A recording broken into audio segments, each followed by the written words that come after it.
Women in Leadership, brought to you by Heron Code, the management consultancy for what happens next. For more information, you can visit heroncode.com.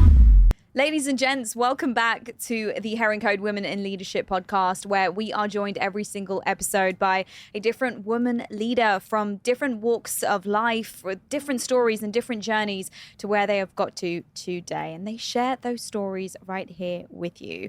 I'm your host, Nimi Mehta, and on today's episode, we are joined by Nedaa Abadi, who is the Human Capital VP at Aljazira and someone who has successfully completed the HC corporate merger and acquisition of Aljazira in 2021. And just to give you an idea, that was just during her first year as HC VP. Nedaa, welcome to the podcast. How are you? Good, my dear. How are you? Oh, amazing. I'm so excited to talk to you today because I feel like we have so much to get through and not enough time. So let's take everyone back because you were born and raised in Jeddah. Yes. And what was that like for you? I imagine you were a young girl with big dreams. I did, actually, and I was one of those very, I would say, social with people. I was always surrounded by big groups of friends, and until at the age of 17. And since then, I just went to London. But by the time I went to London, I had this sort of attachment that I still wanted to stay in Jeddah and think that, I want to stay close to my friends. But little did I know that my life totally shifted after that when I moved to London. Wow. Yes. And so when you were in Jeddah, what was your surroundings like? I mean, were you able to dream big? Did you? I did. I was very fortunate and lucky enough that I have a family that they're very supportive. They encourage you. My siblings and I are a total of, we are 6. Yeah.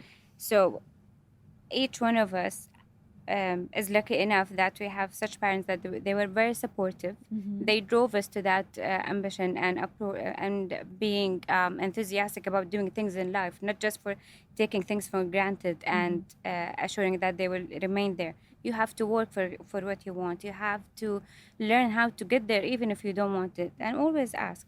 So I was lucky enough. So my mom did that from the academic point of view, and my dad took it from the very practical point of view, I would say, in life. So combining these two factors, I think, had a very positive impact and contribution towards each one of us. Yeah. Yes. It's interesting because academically, I was terrible. So academics What a confession. Academics was not strong for me. However, you went on to do a master's. I did, but the thing is, I'm not maybe far from that statement. I wouldn't say that I'm very strong. Yet I know where my weaknesses were, and I worked hard not to have them as an obstacle. I'm not one of those people that, by the way, when maybe I would read a sentence or maybe hear a statement, that I would just interpret it in a certain way. I need to dig deep. So I know that in order for me to make this weakness into something that I can rely on, leverage on, I need to work hard. My sister, she was with me in London as well, and she did her studies there as well. She's smart by nature. Yeah. Okay, I'm not saying I'm not anyone. Yeah. But sometimes where you need to work a bit more, and then you focus on that. Yeah. Yes. Yeah. It's interesting because you moved to London, and that would have been very different. Terrifying. Yeah. Terrifying. There is no other word for it. Yeah. I went there and I had attachment issues. I didn't want to leave Saudi at that time.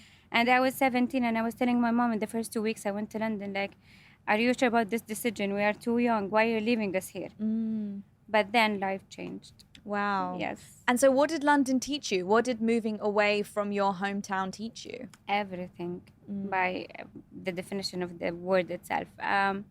I learned how to be very independent. I learned how to do things if I don't know how to do them. I learned not to have fear of people. I learned not to maybe just stay still and let things be. If there is something that I want to do and there's a change, I will just go for it. Because when I first went to the UK, I wasn't in London. I was in a city called Nottingham, if you're familiar with it. And when I was there, I realized that if I can go somewhere big and I can interact with different cultures and backgrounds and everything, then why am I stay here? And then from Nottingham, I worked towards moving to London. So I did that as well by myself. So these are the sort of things that you learn, that how can I do everything on my own? I don't have my mom or dad here. Yeah. I don't have my big group of friends. I have a support system, a good one. No one should deny that if they're lucky enough to have this sort of support. But eventually, it's on you. It's on you. Yeah. Yeah. I mean, it's interesting because it's also a personality type. Yes. I moved over here to Dubai 7 years ago, and I'm not a sociable person. So I really struggled to make friends. How is it for you to kind of build that network and build that social circle? At the beginning, I was very conservative in regards of like I was sociable, but I had that fear of if I get to know certain people there, how am I going to be sure that I'm getting to know the right people? Because I'm there on my own, so I need to make sure that they're good company. Yeah. So at the beginning, I was very conservative, and then you get to know people. If they're good enough, fine. If not, you learn your lesson and you understand what sort of people that you want to engage or not to engage yourself. Because this is what I always believe in. In real life, in work life, it doesn't matter.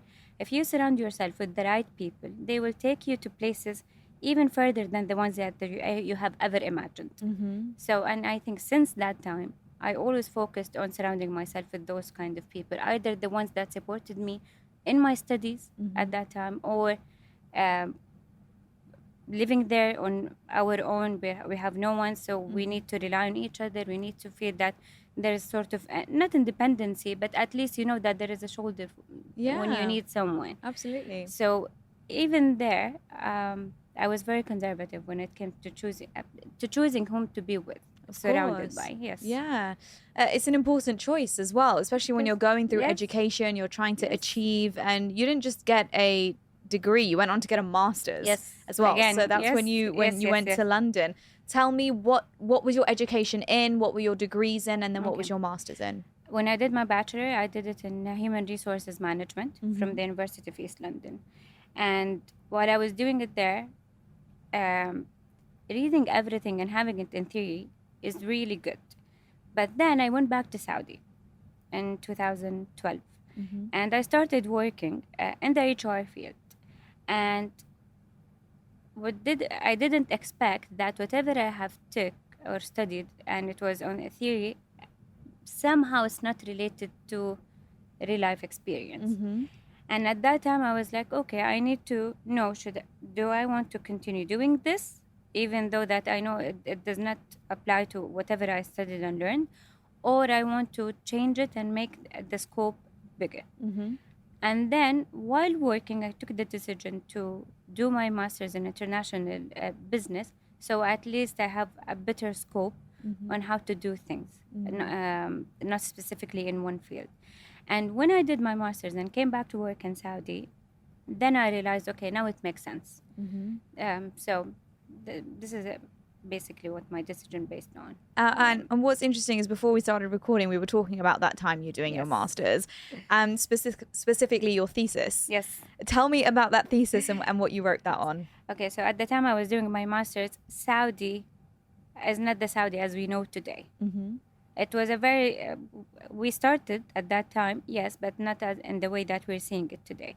So at that time, I was thinking of myself. I was thinking of my family, my friends, the one I know for a fact that they were focusing on getting certain positions, but it wasn't happening. Yeah. And there is no any given reason. So I was like, okay, all what it takes from certain people is to contribute, even if by the slightest chance you get. And I thought, if I get the exposure myself, then maybe by the time I go back to Saudi, there is something for me that I can convey. And then I decided to do my thesis on gender diversity at the workplace in Saudi. Even the surveys, the analysis, and everything was based on companies in Saudi. People, all of them, they were from Saudi nationality and or living in Saudi, so they are familiar with the background. And it wasn't. The results were interesting. Yet, seeing what we are seeing today make you realize, okay, now you can see the difference. Now you can see the change. And at that time, the results, comparing it to what we have now, just makes sense regarding the progress that has happened. Yeah. And how do you think what you learned, you actually implemented into your professional life then, once you graduated and once you moved on and became a working professional? Okay, regarding the gender thing we're talking. Okay, so one of the things, me being now, I would say, in this position, vice president position, I have a certain authority. I have a way to influence a certain culture in the company. So when I started working, okay, in my previous positions, I did not have this authority. Now, having it gave me the chance to reflect on what I have learned, on what I'm seeing today, and keeping up with it. Not only just I'm doing it for the sake of doing it. So as of now, as if we're speaking, the female population of Jazeera is above 50%. Wow. We are making sure today that, or I would say my theory towards it, and the culture that I'm building is that today we're seeing females taking full responsibility of their families. They're being very independent. Saudi itself, the country, our vision now is empowering women. So why not giving everyone the chance to do what they can do best within their capabilities and within the environment that they're working on. So we have housewives today at Al Jazeera.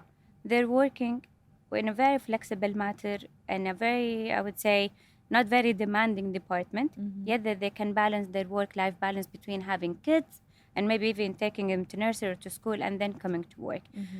We have, since I joined Al Jazeera, I was not the first one, I would say, in certain executive level, yet I'm the youngest one. So after I joined and after I became in this position, we started hiring people, females, I would say, within my age, within somehow even similar range of number for years of experience. We have the youngest acting CFO today with the company. Wow. Yes. We're promoting our deputy co. She is a female as well. So we're encouraging that. And I'm lucky enough that I have a supportive management who are supporting this approach as well. So taking all of this combined, regarding your question, when I did my thesis, what I have learned, how can I reflect it today? So when you give, I would say, not specifically me, but what I'm saying is that when you give certain authority, when you give flexibility and grace to certain people, and they would know how to utilize it well, you would see wonderful results everywhere. And let's talk about the results of having 50% plus yes, that are females. Because business is about results at the end of the day. It is about the numbers. Tell me about the positive results that have come out of making that decision and making that change. High level of commitment, very. Because today, what is every female, I would say, nature is to have a family, have kids, and they should be very committed and dedicated towards their kids. So when you have such base that you are mixing with different backgrounds or personalities, you get a very high level of commitment. That commitment, by default, reflects on the productivity level because they want to prove themselves. They are very eager to make sure that they set up certain image and become a role model to their families at home and to us as an institution. So having said that, their commitment level is reflecting towards their productivity level and making them work in a very efficient manner. And putting all of these keywords together, you saying this, I would say, make you understand that it's a win-win to the institution and to the person itself. And at the end of all of that, you get a certain recognition. And then you get promoted. And et cetera, et you cetera. work your way up. Yes. You really do. Yes. And so tell me about what I mentioned when I was introducing you, which was your first year at Al Jazeera is where you basically handled the merger and the acquisition of Al Jazeera in 2021. Yes, but in the aspect of HR. In HR. So how was that? Because that's a lot in your first year. Difficult. That experience on its own, if that was my first year as a VP, trust me, the exposure that I got from handling such project, I think added to me like additional 5 years. Wow. Yeah, so even now sometimes when I do interviews with companies, I would say, or have certain meetings or what, depends on the nature of the subject that we're talking on. I always tell them don't, because it's my own experience now, so I can leverage on it and I can reflect on it as well.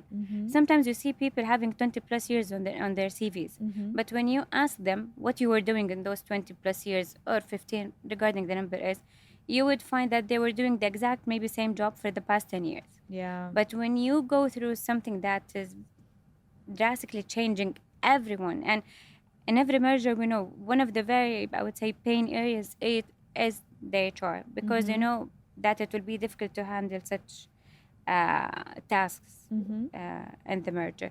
So by doing this, it added to me, I would say, 5 years extra Wow. in my experience. Yeah. So I always say, don't judge by the number of years, judge by the value, by the practices that have been handled, by the tasks that were done and completed, and measure it against the results as well. I'm not just saying that, look at it and say that, okay, it's done. Measure it against the results after. Yeah. So it was a bit difficult because the company that we merged with, it was based in Riyadh and we were based in Jeddah. Totally different culture. Yeah. Totally different, I would say, setup of people, structure, skill set, management, everything. And then you manage combining all of this within one headquarter based again in Jeddah. So the tasks that were tackled along the way, they were not the easiest. Yet, I had one of two options. I was always telling myself that I'm giving an opportunity, either to take it, go through it, and then let's see what will happen eventually, or don't take it, stay in the same place, because I had that sort of fear, and maybe I would just regret it later. And lucky enough, I went through it. Yeah, I'm Yes. glad you did. I mean, tell me about that fire in your belly, in your stomach, to like, because you spoke about it from the very beginning, you know, not wanting to be in your comfort zone and to break out and to learn more. Where does that come from? Do you think it's a natural thing and you're either that or you're not? Or is that something that you can build as a skill? No, it's not natural, trust me. I'm one of those people that's very anxious. Yeah. I have severe, and I used to have severe anxiety attacks and panic attacks and everything. I was one of those people. But then, throughout the years and the experience that I went through, I always have this thing in front of me. If someone can alter their mindset, they will then get the bittersweet of everything. So I'm not saying that no one wants to stay in their comfort zone. It's very pleasant. Yeah. And maybe some people will be okay, by the way, with it. But today we live in a very rapid changing world. If you do not keep up, you will look at yourself 5 years back, 10 years back, and you would say that, what did I do to myself? And what did I do to the society? I think it's a matter of just looking at your very older self, and then you would say, okay, in 5, 10 years, I want to be something big. Yeah. Maybe not necessarily what or how. I don't know. No one knows what the future holds for them. But I don't want to remain in the same place. I don't want to look back at myself. I don't want to tell my younger sister or brothers that I did nothing. It doesn't set a good image. And the thing is, when you have the time, when you have the luxury of having actually the time, when you have the luxury of, alhamdulillah, being in good health, when you have supporting family and friends, then what's stopping you? Yeah. So it's all in here. It's all, as I told you, I had severe anxiety before. I always wanted to be in my comfort zone, by the way. But then it's bits and pieces thing. Okay, I was like, I lived in London. I can do this on my own. I did my master's alone, not with my sister, like when I went there to do my bachelor's. I was like, okay, this is a different experience. Then it means that I can do something different on my own. And then I had the chance to work in this certain position as a vice president. I could have said to the management, look for someone experienced, have them put in place. But I chose to prove it to myself before anyone else that if someone else can do it, I can do it. Yeah. So why to waste time?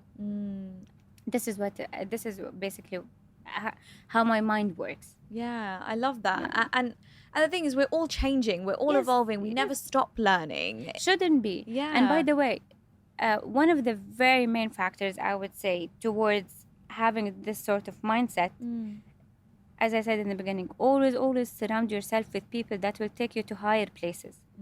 I was lucky enough, alhamdulillah, the group of people that I was surrounded by, either in workplace or outside, they believed in me even at the times that I doubted myself. So those sort of people will take you to place. Always learn something new. I'm not always in favor of saying, okay, go get the certificate or go to a training. Not necessarily, but learn something for yourself. Always read. Keep up with the trends that we have today.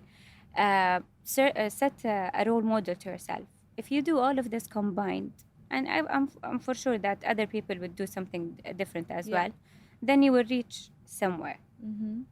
And I think it's, as I said, it's all about altering your mindset towards the right place. There's so many steps towards it. And you know, you got to an incredibly high level, VP, and being a woman. And, you know, we've spoken to a lot of guests on this podcast that have had very different experiences as women in leadership. Would you say it's been a challenging one as a woman in leadership? Have you come across a lot of hurdles just because of your gender and you being who you are? I did it, but I would not say in a very large form. Okay. I had it, maybe as I said, because we had two different companies and they were both set in two different cities. And so it was a cultural thing that I faced. Maybe someone is resisting to have their manager as a female. Maybe someone resisting to have not necessarily female, but young age. Maybe what I faced more is the age actually factor, not being a female. Interesting. Because the thing is, I don't get it. And the company I work at, their culture is very, how I would say, very supportive towards female. So I cannot much leverage on that. Yet, culture-wise, yes, it was there, but it was very, I would say, well controlled. Interesting. And so now, I mean, like you said, we touched on earlier, over 50% of the workforce being females. What can companies do? Because those are staggering numbers already. Even when you said that, I was shocked. And it's not really, I guess, like cheered about or congratulated about. But what can other companies do more of? How can they bring more women on board? How can they, as a company, as a business, change their mindset? Providing them what they need. It could be very basic things.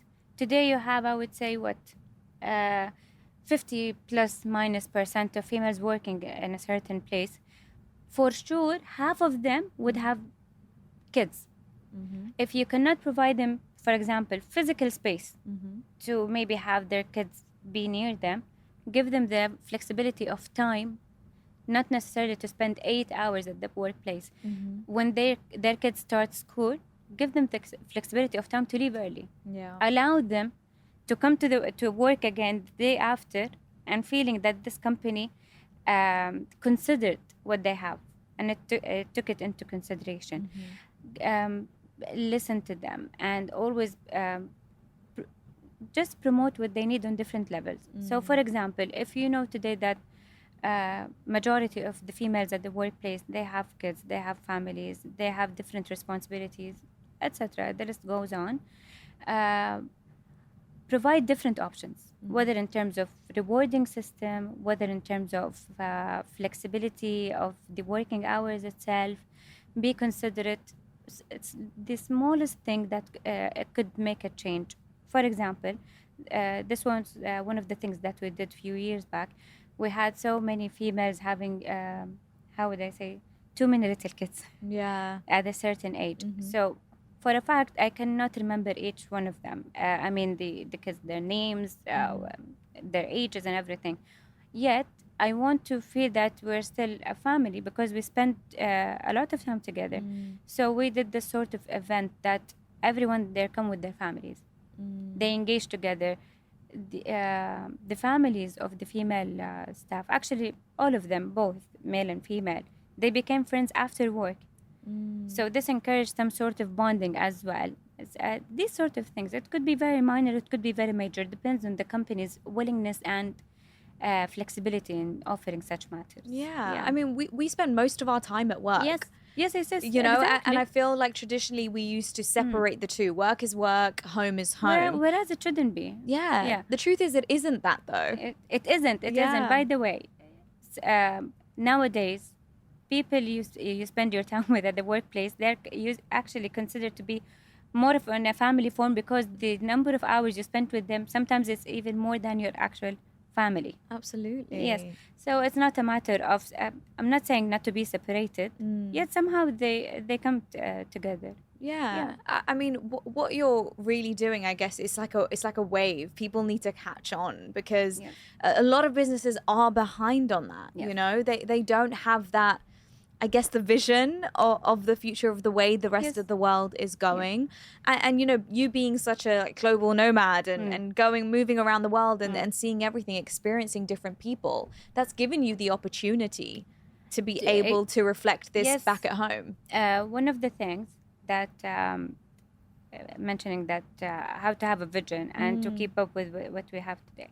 So one of the programs today that is being offered in Saudi is flexible work. It's called, I don't know actually how to say it, but how to say it precisely in English, but it's called flexible work. You don't have to work from the office. Okay. You only need to have a minimum number of hours, and you don't have to have a contract specifically with the company. You just need to authenticate your contract through the portal, the official portal of the ministry. Okay.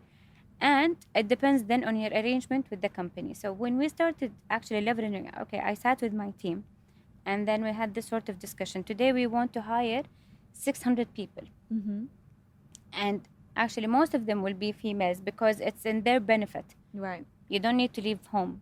You don't need to work in the morning or at night. It's totally up to you. So when we started this project with the ministry, they said, actually the program itself allows each company to hire only 20% of their Saudization percentage. Okay. So the number itself varies from company to another. But we said, okay, we want to hire more. We have a tool, we have a platform, we have a program, we have everything in place, we have a system. How can we leverage on all of that combined? Yeah. And have 600 people, additional manpower and resources at the company working efficiently. Wow. Yet we're not asking them to even come to work. Yeah. We're not asking them to do anything. The only thing we're asking them to do is promote the company's name. That's it. Wow. They don't even have access to company system. The only thing they have is just sort of training, a very intensive one, just to convey and to promote the company's name. So we worked for about 9 months. Wow. On this project since last year. And then there was a company that approached us at that time, and they said, we can give you the exception, because we have the exception from the ministry, and we can give you this exception, yet you have to pay certain fees. And I was telling my team, if they had the exception, then what's stopping us from getting it by ourselves? For sure they did something to get it. I'm sure then we can get it. We're a financial institution, it's a public listed company. Why not? We need to leverage on that. And we worked 9 months building the strategy, building the plan, and building the communication itself that we were sending back and forth with the ministry to get the approval. And we had it by end of Q1 this year. Amazing. We got the approval, instead of hiring 38 people, to hire 600 people. Wow. And all of this, with doing all of this, we did not ask a single one of them to report to the office. We just told them, have your training, have it in a very efficient manner, understand the company's vision, understand the company's product, talk to people about it, and then we will do the rest. And this made our sales increase by, I don't want to say 100%, I don't want to jump into that much, but not minimum than 70%. Wow. While we're telling, and all of them females, by the way. And if there is even males, I think they can, I think now we did not reach the 600 yet. Still, we are working towards closing that number. But maybe only 10% of them, they are male in the list. Wow. The remaining, they are females. We're giving them what they want, and we're an institution as well. We're getting the benefit out of it. But all what it took is, it was one simple thought away. If this company could get an do it. exception. Yeah. We can do it. Let's work towards it. It sounds like an absolute win-win situation Definitely. for everyone Yes. involved. And we speak about vision, but what is the vision for you now as an individual, as a professional? What is next for you? What are you aiming for? Listen, me myself as an HR person now, Yeah. to me the sky is the limit. I don't limit myself by saying what's my vision. I have one ultimate vision, that I always need to see something. I need to see myself big. I always put myself in big situations, big positions, and I sometimes manifest actually what I want to be. I work towards it. Today, I can sit in my place and say, okay, I'm good. I'm in a good position. I'm doing this and that. And I know that I want to be somewhere else. I mean, personally wise. Yet, there are a few factors that you can control and other factors that you cannot control. No one knows what the future hides for us. So therefore, I'm not that very precise on where specifically I see myself. But the main thing is that, do I want to remain in the same place? No, for sure. Then I will tackle what comes along the way, and then I'll work towards it. And then, okay, I will work towards two approaches. Build the opportunity to myself and work towards having it brought to me. Which comes first? I will go towards it. I never say no to anything. Yeah. This is basically what I do.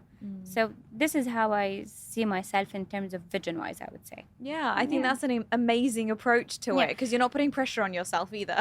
No, there's no need to put pressure. By the way, one of the things that I for sure works toward it and made sure that my team do it as well, I never ask myself, nor any of my team or any of the people I know, I never ask the question, where do you see yourself in 5 years? This is my opinion of it. It's outdated. Why to put pressure on someone? Yeah. We don't know. I was lucky enough and fortunate enough that I am in this position now, where if you ask me the day before actually taking this position, did I know that I was going to be there? No. Yeah. But I had the opportunity, so I took it. So I don't know, no one knows what the future, even for a fresh grad, for someone in senior, for whatsoever. Today I'm in C-suite. For sure I want to see myself a board member, and maybe why not having some sort of, I would say, not authority, but being in a different situation where you deal with different kind of, I would say, judgmental matters. But I don't ask this question, as I told you. Yeah, it's just, I guess, your mindset and your perspective on keeping on pushing and staying a positive person, staying, very much just inspired. Look towards the future and build yourself. Yes, this is the main thing. I mean, today, okay, put work aside. Let's have it on a normal basis, I would say.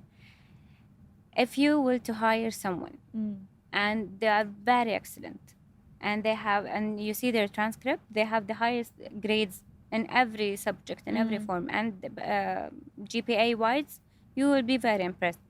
Yet when you talk to them, they're still fresh grad. They don't know where they will be. Yeah. And also, maybe you will talk to someone, not necessarily a fresh grad, someone mid-career, I would say, or near top management level. Yet they don't have the right attitude or the mindset in this place. Which one would you choose? Based on that, put your judgment and set your vision for you, for them. Yeah. Always have people and yourself working towards having the right mindset and working on building it. Yeah. I love that. I love that. And I think that's the most amazing kind of takeaway and giveaway for our listeners here today. Nedaa, I want to thank you so much for your time. That was so insightful into you and what you do. And I have absolutely no doubt that you're going to go wherever you want to go. Hopefully. So thank you. Thank you so much. Thank you. I enjoyed the session. Thank you so much. Thank you. Women in Leadership, brought to you by Heron Code, the management consultancy for what happens next. For more information, you can visit heroncode.com.